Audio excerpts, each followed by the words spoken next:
Hey guys, and welcome to episode 13 of the FPL Pop In Pod, brought to you by the FPL Journal. I'm Octavius, and I'm not going to say it this week. She's not a she. Nope. And I'm Nympria. Almost got away with it then. This is going to be a bit more of a free-flowing, sort of off-the-cuff sort of podcast, because there's been quite a few games in quite a short amount of time. We'll be covering 2 game weeks. 16 and 17. Bit average, below average, mainly below average weeks, but we'll get on to that later on. And shall we start? Our heavyweight game, which was a bit slim picking, but we went with the 2 derbies pretty much. We did. West Ham and Arsenal. We did. And I said 2-1 to Arsenal in this one. And it was a snore draw. And not only a snore draw, a 0-0 snore draw at that. Well, you know, depends who you were watching. Yeah. I mean, I can't imagine it was a snore draw for a West Ham fan. No, but of course. For most people, it had its exciting moments. Yeah. Chicharito hitting the crossbar. Yes, definitely. And that was a little bit nervy. Yeah. There. Arsenal had 70.1% possession in that match. Ooh. And 912 touches. And we could make any of them count. Funny enough, that's less possession than they had against Man United. Is it? They had 75 point something. But, wow, nice. So West Ham are better than Man United, even though Man United won. Carry on. Yeah. So we'll maybe move on to our supporting act. On that note, You're just moving swiftly on past it. We'll be highlighting West Ham later on in another section. So we'll just brush past that.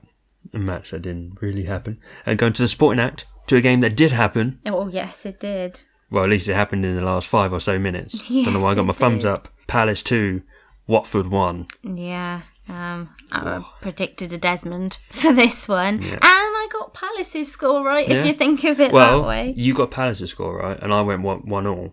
So I got Watford's score. Oh, well, between us, if you put them together, then we got finally the correct result. got a score right. I think, though, if Deeney or Richarlison had converted either one of their chances... Well, yeah. You know. Yeah. And I'd have been sitting pretty if that had been the case, because Richarlison would have had a goal to go with his assist or another assist to go with his assist. So, you know. Yeah, before he went off. Before he went off, injured, and that's a little bit worrying. And, yeah, a little bit frustrated because I bought in that Cabaselli fella, and he obviously missed out on the clean sheet because he scored like twice after the 87th minute. So that's fine. Well, I was in the same. And that's only because Cleverley went off. Oh yeah, of course. Of course, he was holding the whole of Watford together. You know, so yeah. Well, I had the same thing. Obviously, I bought in Sacco for 16. Which we're also covering. And he lasted about 24 minutes before getting injured, so he had to go. And I was going to replace him maybe with Dan, but I thought, nah, go for a cheapie, go with Mariappa. And I was thinking, that's a shrewd decision, getting a clean sheet here. Yeah. And then it kind of got taken away. But Zaha got an assist, so it kind of took away the clean sheet and gave it to Zaha, sort of thing. Out. Yeah, I think it's the worst kind of clean sheet to lose, really, that close to the end. But I was kind of glad because it was you and you're a Palace supporter and stuff. So, you know, it was kind of that bittersweet thing. But if you when we get on to how badly my team has done this game week, you'll know how much I needed that clean sheet. Kind of like, yes, Palace. No, Mariappa. No, Cabaselli. Cabaselli. It does sound a bit like a pasta, but, you know. A bowl of Cabaselli. I'll have a bowl of Cabaselli, please. With a clean sheet on the side. Mariappa pizza. Watford foods, Watford menu. Oh yeah, that could be a good Twitter one, that one. So that 87th minute sending off for Cleverley and the 2 goals for you guys was a bit of a surprise. It was. Let's move on to a surprise fixture. Climbing on the segways once again. Excited by a segue. So, yeah, I went with Man United and Bournemouth, and I went 3-1 Man United. So, yeah, that was exciting. Always being generous again. Yeah. Well, Man United did win, so they won. You got the right 1-0. result, just not, just a bit more boring. Just terrible again, yes. Lukaku scoring. He could have told his face that he scored. Yeah, he sort of looked disappointed that he scored a goal. Yeah. For the first time in 2 years or whatever it is now. Maybe it's because his Bezzy mate wasn't there to share it with. Oh, he couldn't dab with anyone. Yeah, he couldn't. Could dab with Lingard. No one wants to dab with Lingard. Bournemouth had 7 shots on target to Man United's 2. So, obviously, Man United made theirs count. Yeah. And De Gea made those saves. Yeah, they were level on clearances, 18 each. So I understand why it was a low-scoring game, really. Well, yeah, it's just always clearing the ball, never scoring. Doesn't help. Yeah, but words of wisdom. That's pretty much all I got to say. I had an auto sub of Daniels in that one, so yay! Yay. What was your surprise fiction? My surprise one was Southampton-Leicester. I went for a 2-0 Leicester win, which was, I thought was a bit ambitious. Yeah. But they went 2-0 up quite swiftly. And I was like, oh God, I haven't gone high enough. Finished off being 4-1. Yeah. Okazaki coming out of nowhere. Out of nowhere. Out of the far west. Okazaki out of nowhere. Out of nowhere. That's one for the rest And of Mahrez the coming through for me, which was good. Yeah. He's been doing quite well for you. Yes. Chugging away there. Yes. Nice little differential pick there, I think. Yeah, not like I mentioned him in a Sportito article of differentials at all a couple of weeks ago. Oh, no. It's a shame I can't listen to my own advice, really. No. Although I did that with Sacco and see how that worked out. Yeah, and I was seriously considering him as well. The Sacco? Yeah. Yeah. Well, that's probably there was just a consideration you had for it. Yeah, just the Broke consideration him. just broke him. It's like, oh no, Nymphia's thinking about getting me into a team. She's thinking about me. I have to break my own leg. So yeah, Leicester are flying at the moment. Southampton are a bit hit and miss. But way to Mahrez. Ooh. And Okazaki if you have. But I think that's a good time to maybe talk about our Popic. Yeah, our Popic of the week. We didn't put a poll out on Twitter because I forgot to do it. So we've just kind of just what you've forgotten to give me the the for the past 3 weeks or so, yeah. To put on my YouTube channel. I like giving bursts of podcasts, so people can just like binge. Yeah. On they really YouTube. want to listen to us, but well, not. Yeah. Just binge. Binge. Binge. Is that lunge? A binge of lunge. Anyway. Yeah. Snap. Moving on. Popic. There seems to be a trend now of budget teams that were good, i.e. your Huddersfields, your Swanseas, Newcastles, that sort of thing, are now going off the boil, and other teams are now coming up like Everton and West Ham in more recent weeks. So we're just seeing like the sort of ones to go out, one to come in, sort of switches that you could possibly do coming up to the Yuletide season. Yes. Yeah. Do you want to start off with the ones that you've selected from your repertoire of could do. people? That sounded very posh, didn't it? Oh, yes. Oh, yes. I have a list of people. I have a list of very cheap people. The poor. to get into your FPL teams. What? I actually haven't gone that cheap compared to, I know, some of the options that you've picked that you'll talk about in a second. But Williams being one of them for Everton. As I say, not one of the cheapest defenders. He's 5'2" at the moment. But, maybe if you want to think of him in this way, you could maybe think of him as a cheaper premium defender. Yeah, especially with Chelsea only having like 1 clean sheet in the last 4 or something like that. Please don't remind me. But yeah, he has got 27 points in the last 4 games. Oh. Yeah. So that's pretty snazzy for a 5.2. Now, I am just going to put a word of caution with this one. Williams is Williams. He hasn't had the best of seasons. He hasn't had the best of seasons, and he does tend to get himself into a bit of trouble when he does get riled up. So, enter that one at your own peril, is what I'm going to say with that one. But possibly, slightly cheaper option to some other premium defenders. And then on the opposite end, of the Everton scale, one who I'm considering myself, we have Mr. Roondog, I think, as Connect calls him, Rooney, 36 points in the last 4 games and 7.4. If you haven't got out Morata, like I haven't, and if you're not willing to wait for the Morata news, like I may not, then it's kind of only a couple of picks that we can consider. But by going from somebody like Morata to a Rooney or a Vardy, for instance, does free up a fair bit of cash. But it is, it's that age-old debate about whether premium players fall under premium because of their price tag or by what it is that they actually do when they're performing. So who do you have in the Everton sector before we move on to West Ham? Well, the main one in the defence that's getting all the attention at the moment is Kenny. Yeah, mentioned him last week. The other John Joe. Yeah. That isn't getting red cards. We all know that guidance found him and brought him to the FPL front. He's been guided to the front of most people's FPL psyches. Well, he's played 90 minutes of the last 9 games. Obviously, the first few of those were when they were still terrible. But he has picked up with 6, 2, 5 and 11 going back in his last 4 games. He has gone up in price now to 4-4.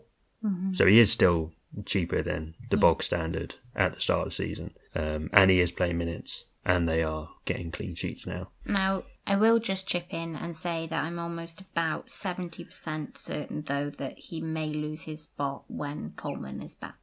So it's just kind of something to bear in mind. But he's a definite great shout for over the Christmas period, because I shouldn't imagine Coleman is due back until kind of late January time. So. Yeah. And everyone loves Seamus. Yeah. Well, I mean, he saved most of our seasons. Oh, yeah. I was loving it last season until he got injured. I actually mourned that day. Yeah. Poor fella. Yeah. But the Everton fixtures are sort of up and down. It's like green, red, red, that sort of thing, Yeah. So he could be a good rotation in with someone else. Yeah. And obviously, I'm going for the obvious people here, but Calvert-Lewin, the cheap buzzword at the moment, the DCL. But, I got him before he was cool. Just saying that. Yeah, and then I got him and broke him. Yeah, and he hasn't done anything since. Yeah, well, it's only been 1 game. Give him a chance. He's getting sold. His price is going down. So they're the 2 sort of youngsters in the team. But there's other people you could throw in there, like Sigurdsson seems to be doing better. But then the hot flavour of this week is obviously West Ham. Yes. 2 clean sheets. Yes. Against Chelsea and Arsenal. I don't think anyone saw that coming. So obviously their defence is very favourable at the moment. And someone else who's come in, who you would like to highlight? I would, and that is Adrian. And I do not know why West Ham have not played him from the start. I have never been a great fan of Hart, which... Sorry, dude, if you're listening. Sorry, Joe.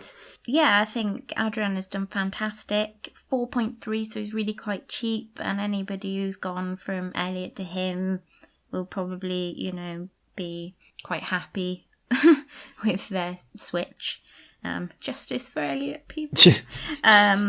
So he has, as you said, had 2 clean sheets in his last 3 and 1 bonus point to go along with that. So he's doing pretty well. He's chugging along. I suspect Moyes will rotate. So obviously if you have Adrian in your team, then I would make sure that you do have a playing goalkeeper to go in for him just in case.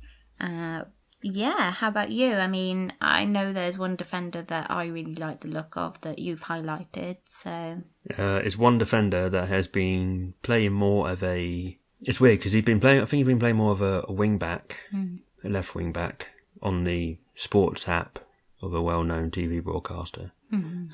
He's been playing more of a sort of left forward, and that's Masuaku. He hasn't really done too much attacking-wise. Yeah. I think he has got an assist. Yeah. So, but obviously he's playing ahead up there. more chances for that, and he's also getting the defensive points for clean sheets and stuff. Mm-hmm. So he's playing out on the left, and he's sort of pushed Cresswell into the back. So he's the sort of main left side. They are usually the types of defenders that I love to get in my team. Yeah, the ones that are pretty much strikers. Yeah, but like, wingers really that will cross the ball in for a striker to head into the goal. So, yeah. Anyone else? There's a couple of other names. I mean, Arnautovic looks like he's full of confidence now. Chicharito obviously came on, nearly scored. Yeah, I'm still burned by Chicharito from earlier. Yeah, I mean, he's 6.7. Yeah, so, he's cheap enough, and they have quite a good run of games. There's a lot of green games there, which obviously mean a lot. Obviously, because Chelsea have been, raking in the clean sheets and doing, fantastically for my team, even though they're full of greens and I've got 3 Chelsea players. Not bitter at all. Sorry. It's fine. Just let it out.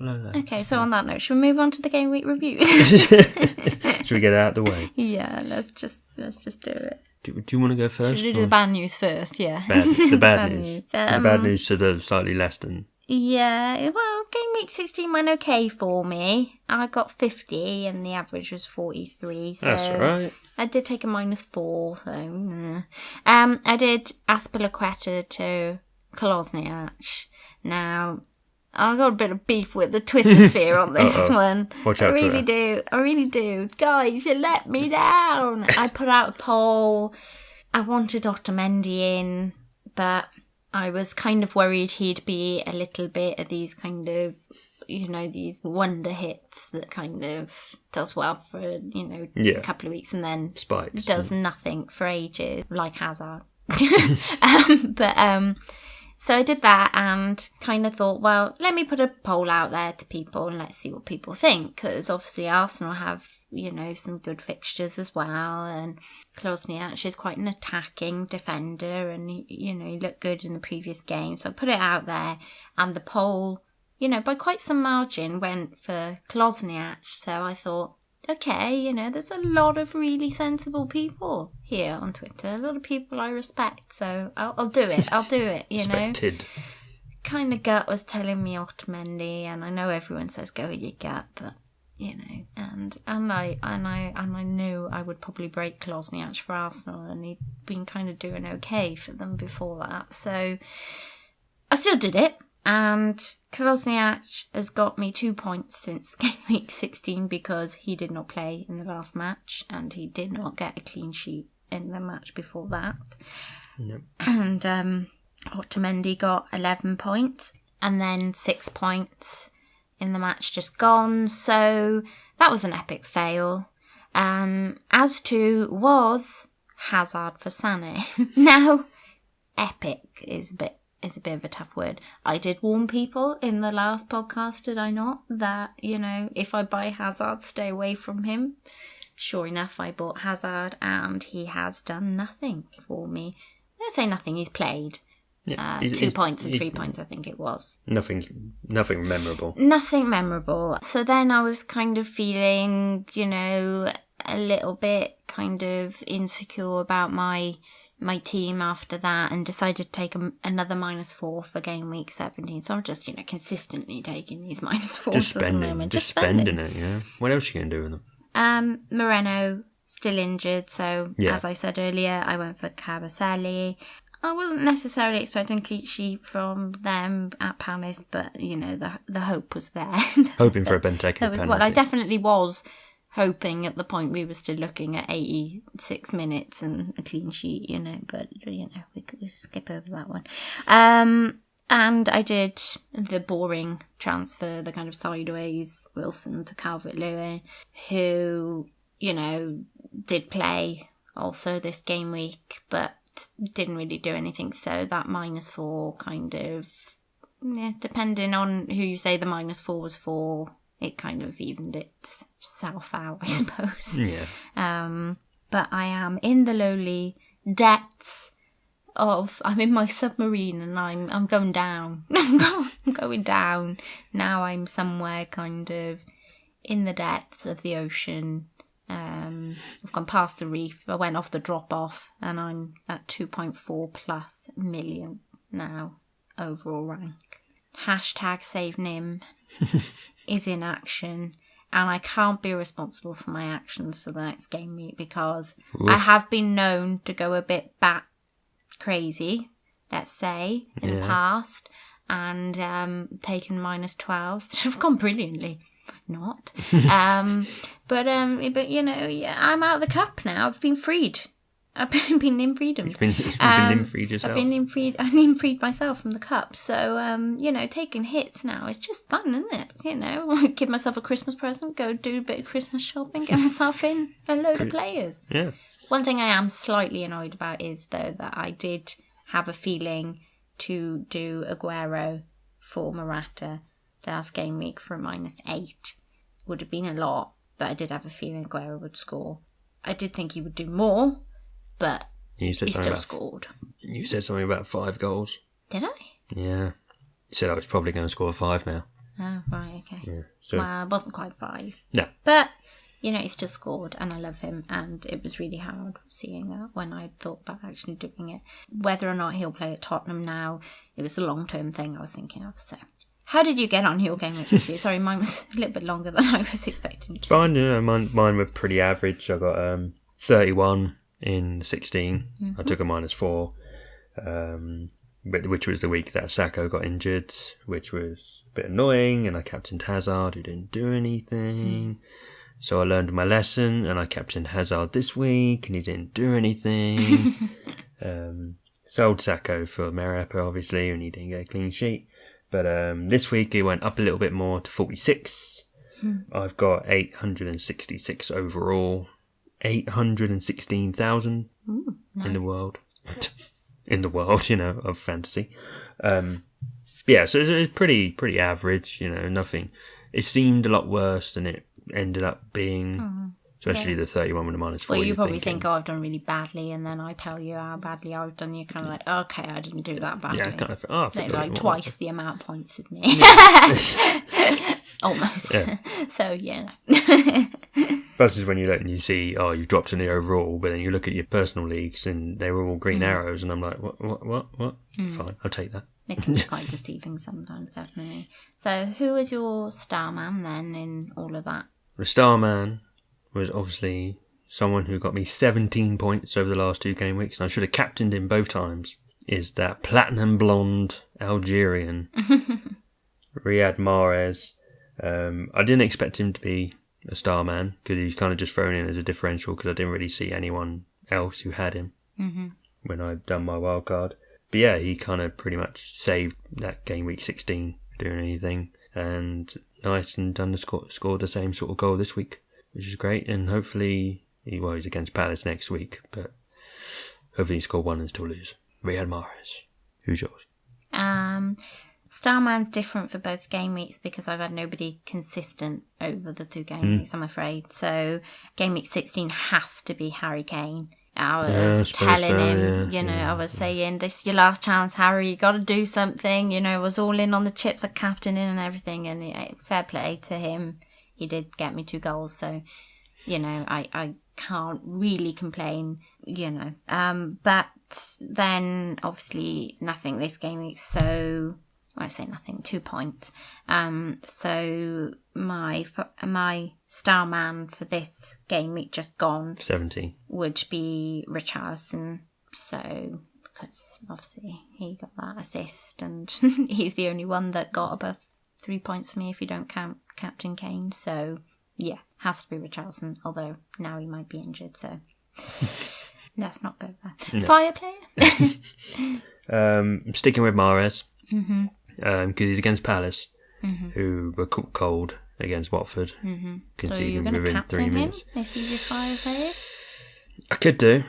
I have mixed results with captaining my fire player. Sometimes I've gone, like Rashford, who'll do really well against Liverpool, and then I haven't captained him and he's gone on and scored. Or like Hazard has been my fire player and he's done nothing. He hasn't even gone near a match. So I may do.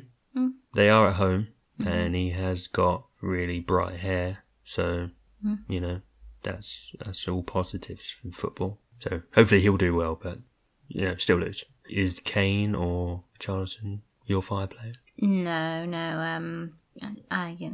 Hopefully Kane comes back again, but he's got a tough match on the weekend. Richarlison obviously is going to depend on his fitness. He may not still be in my team. So this has been a tough one. It's between Hazard and Salah for me. Hazard facing Southampton. Southampton have just come off of the 4-1 defeat with Leicester, so they could be feeling a little bit kind of and Salah, just because he's Salah, and it doesn't really bother me too much that he didn't do much in the last match. He's not going to be able to. He's got to have an off week. Yeah, exactly. He's just got to. Although slight worry over the fact that Bournemouth did quite well against Man United defensively and things. So with Liverpool finding it quite difficult to break down West Brom. Actually, we could have mentioned them in that kind of lower budget team thing as well, because they might be a sneaky one to look out for. So I'm just putting that one out there in the ethos. As long as they start being the West Brom we remember. Yeah. Rather than the West Brom they've been. So, yeah. But I just didn't want to tell too many people to keep an eye out for that one, because that's, where you don't want to give all your secrets away. Yeah. And I've just... We don't get paid to give secrets away. So anyway, yeah, sorry. With, there being that kind of struggle for Liverpool to break down West Brom, thinking they might also struggle a bit with Bournemouth. So I still think Salah will do well if he plays. But I would say my fire player probably edges it on Hazard, and for that reason, I am considering captaining Hazard. It'd be a bit silly after him not having done anything for me since I bought him, but he's got to have a good week sometime. He's got to, he's got to be the opposite of Salah. He's got to have a good week sometime. He's got to have a good week sometime. So, who's your lightning pick? Lightning pick is De Gea. For his, I know, surprising. It's sort of a half and half, because I did expect him to get a clean sheet against Bournemouth. I was kind of thinking he would, but I wasn't expecting the 7 saves that he got and the resultant 3 bonus points. I didn't expect 11 points from him. I thought, he might get 6 or something, which is fine. But 11 points, I was like, that's as good as Pope. De Gea is as good as Pope. So only Pope is a lot less. He's a lot cheaper. And I have neither one. And he's got God on his side. He does. Which is an unfair advantage. It is. It's just like Jesus. It's really unfair. Whenever he plays. My lightning pick, I'm sour about selling David De Gea a couple of weeks ago. His 11 points, it's fine. My lightning pick is Kane. Obviously, 2 goals, game week 16. Then no goals, game week 17. It's like Moreno all over again. Yeah, exactly. And Son stealing all the points. Oh, sunshine. Yeah, he's been doing brilliantly. It's crazy. I actually thought about getting him in. Yeah. I didn't do it. No. I think I may have even advised you to do that, but, you didn't listen. People should always take my advice, but then just never do what I do. I thought I'd give Sané another game, but Pep didn't think the same thing. No, that's because he's been rested for the weekend for Tottenham, I'm sure of it. But there we go. Duff Puff. My Duff Puff is Azpilicueta. 4 points over the 2 game weeks. Would have been more, obviously, if they didn't concede in the 92nd minute to a nothing goal that they didn't need to concede, other than getting rid of clean sheets and helping out all the Christiansen owners. Not that I'm bitter or anything, but... Neither am I, considering I sold bloody David De Gea for him. Ugh, couture. Couture. Aspie. I was expecting a clean sheet there, and when you hear that Depoitre or whatever his name is has scored, and you're just like, whatever, I don't care. Yeah, tell me. Who made you feel like that? Other than Couture. Kalosnia. So basically, Twitter. Yeah, basically, as I said earlier, I should have gone with Otamendi. Enough said. Fair enough. So, as he hasn't done anything for you, is he in your bin of sin? My whole team is in the bin of sin. The skips back out again. Oh, that's getting a lot of action. I had the spring clean out, and now this is the Christmas clean out. If only we could have several wild cards in the year, it'd be nice. I reckon 2 in the first end of the season and 2 in the second half of the season would be lovely. Do it like quarterly. Yeah. Or just have like an your advance, taxes. you know. Tips should be like taxes. So actually, highest up my list though is Choupo-Moting. He's done nothing for me since game week 12, and his minutes are becoming quite inconsistent. But I really am quite tempted. I really want David De Gea back. I don't know whether to stick on Klosniak or whether just to quickly swap him over to Otta, because now they are becoming almost the same price as each other so quickly. These price changes are just... It's crazy this year. Yeah, it really is. It's like the stock exchange. I'll kind of just go into my transfers, because the plan for me was always, I say always, but in the last few weeks, once everything kind of cleared out and I got Calvert-Lewin in and I'd sorted out that kind of defender bit, was always to go Choupo-Moting down to a 5-1 midfielder or a 5 midfielder. So I was thinking kind of young Bakayoko, that sort of thing. And then Richarlison up to Sterling. That was always the plan. I was hoping I could do it for free and not have to take any points hits. But obviously the lead up to that hasn't exactly gone that way. So I've had to reconsider a little bit. Now, with Richarlison doing well, if the injury isn't too bad, he does always look so promising. That's a really quite frustrating thing about him. I do have the option to go Morata to Rooney or Vardy, and as a result put Choupo-Moting up to KDB or either Sterling or Silva. So some City midfield, I am aware that rotation is going to happen with them. Yeah. But I am missing not having that City midfielder, and the Morata thing, it frustrates me. You know how much it frustrates me, because I've been wanting him to do well since I've had him. You know, he has been chugging away, but then there's this injury, and then there's all this stuff about Spain and a baby and a possible yellow card. Oh, he's on 4 yellow cards, isn't he? Yeah. So that could, but then the Diego thing sticks with my mind for that one as well. He went so long without, conceding that last yellow card to get the ban, so it's really difficult. It's really tough to know what to do, because Conte can play Hazard in that forward role. Everton can play Calvert-Lewin or, one of those other strikers for Rooney. But, and now I suppose Leicester have Okazaki that they could play instead of Vardy. So yeah, I don't see that happening. I doubt it.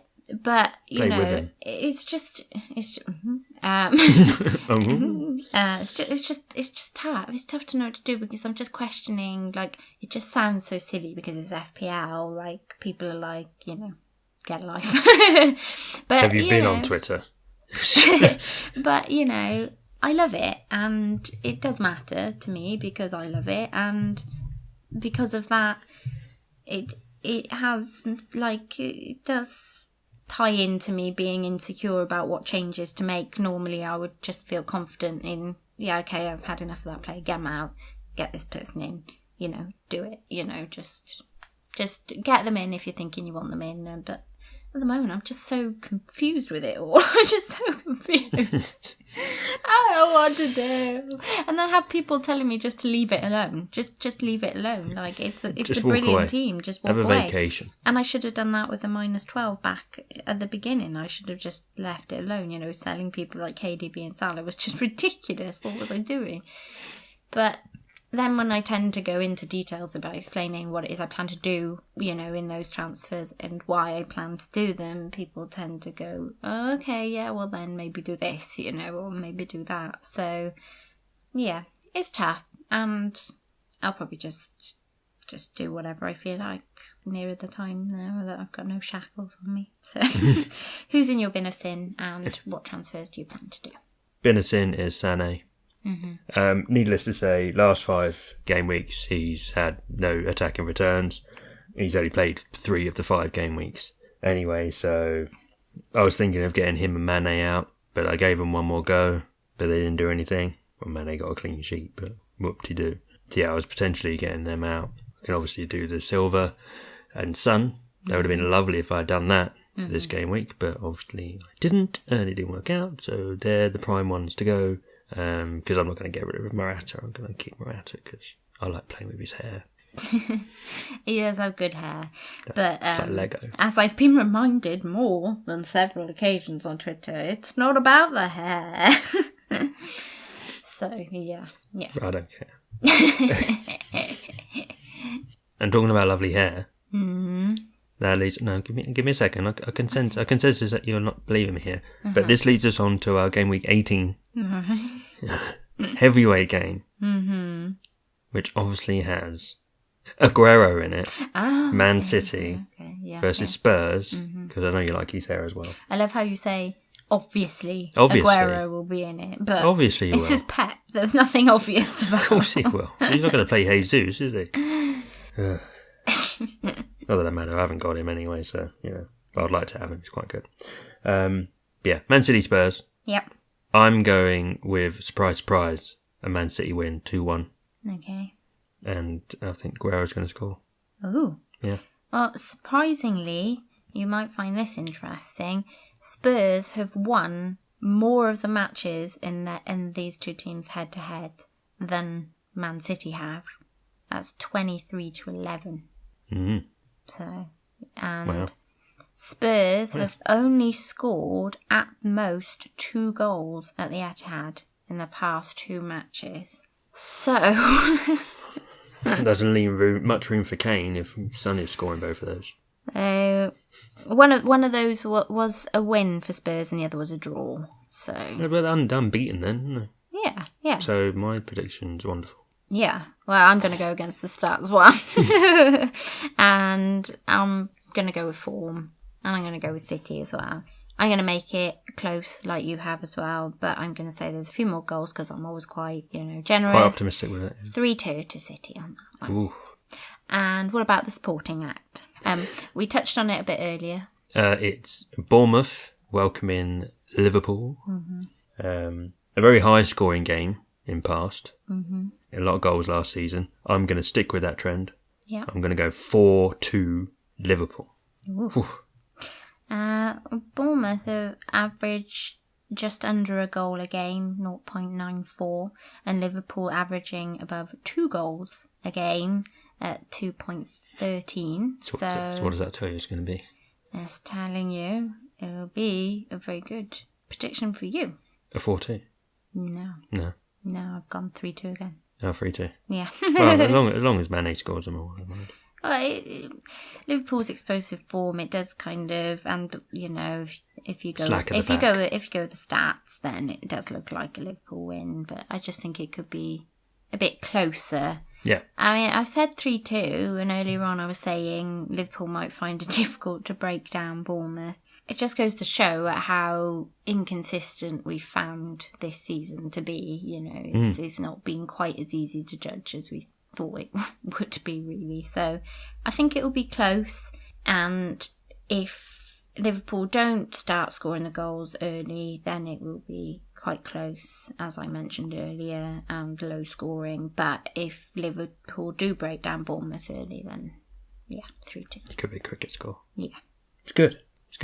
Yeah. As you're on that predictive train, who's on your surprise fixture carriage? I've gone for the Chelsea-Southampton match. Oh. Yeah. Like how I done that. Oh. After Chelsea getting their groove back on,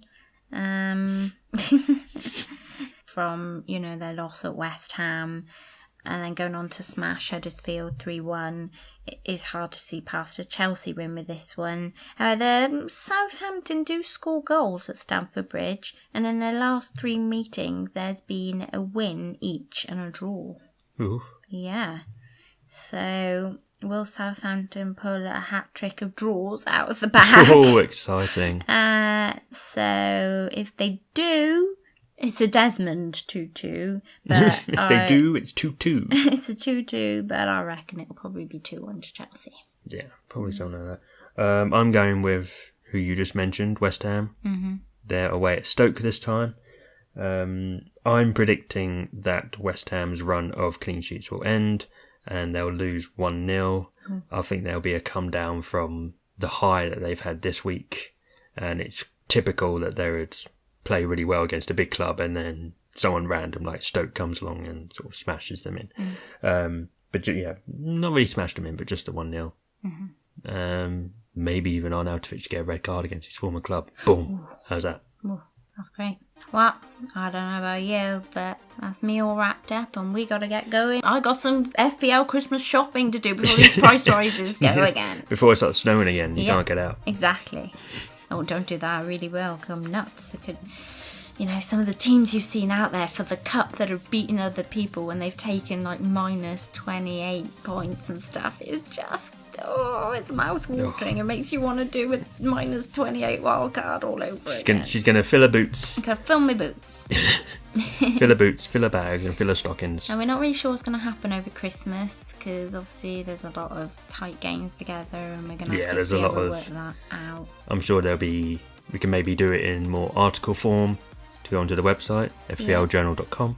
Yeah, or at least we'll put up the little descriptive the things we usually do with the predictions and on the journal, how our Twitter teams page. win. Yeah, that we'll definitely keep up with that, and then we'll try and get one in maybe between Christmas and New Year's. Yeah, maybe the last one of 2017. Yeah, so should we say Happy Christmas to everybody? Yeah, Happy Christmas, Happy Crimbo.